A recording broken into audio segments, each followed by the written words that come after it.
The Witcher has a number of prophecies who many believe predict the future of the world. Most of these came from Italy and vary between wars, plagues, invasions, and the eventual destruction of the world. Verily I say unto you, the era of the sworden axe is nigh, the era of the wolf's blizzard.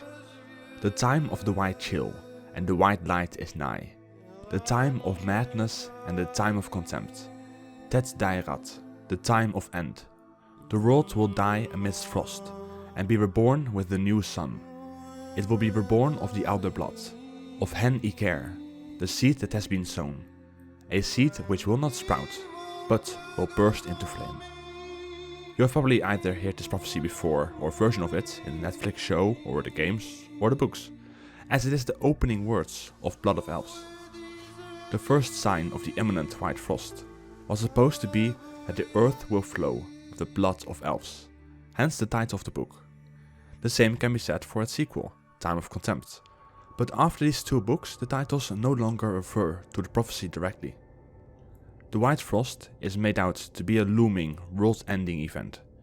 The world of the Witcher is said to become covered in snow and ice, and humans are forced to leave it behind and search for a new world to call home, as the entire northern hemisphere of the world will be frozen. And with 90% of land in The Witcher being in the northern hemisphere, that means almost no place to live, for those who do not like to live in igloos. In parts of the books, some people, both peasants and kings, seem to think the White Frost is an imminent threat, something that will happen very soon, but that is far from the truth. In The Witcher 3, the White Frost is a special kind of supernatural force that travels between worlds to destroy them by covering them with ice and snow. During the game, you can find a book in Ermien's laboratory about the White Frost, which supposedly swims to the void of space, destroying worlds and star systems, leaving nothing but ice. And that is what the White Frost is in the games, a supernatural force destroying worlds. Only Ciri can stop it. But the books have a very different idea of the White Frost actually is. And this is one of the more notable parts, where the games have made changes to the book lore.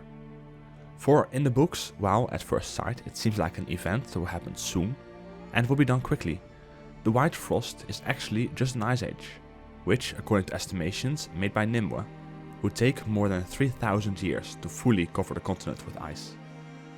Over the course of 1 to 200 years, not a lot has changed. Some plants can't grow anymore in northern parts of northern realms, and only one port in Kavir doesn't freeze in the winter. And these are the things that happen over the course of a long time. The White Frost doesn't cover the continent in ice over decades as is claimed in Witcher 3. It takes millennia, and the process itself is not stoppable by having Ciri confront it.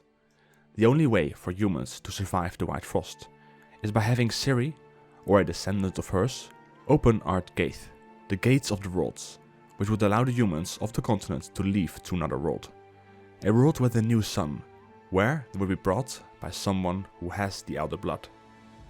The White Frost isn't really something supernatural. Instead, it is a form of climate change. But what version do you prefer? The space-traveling entity from the games, or the slowly approaching Ice Age from the books? Till the next video. Bye. When the White Frost comes, do not eat the yellow snow.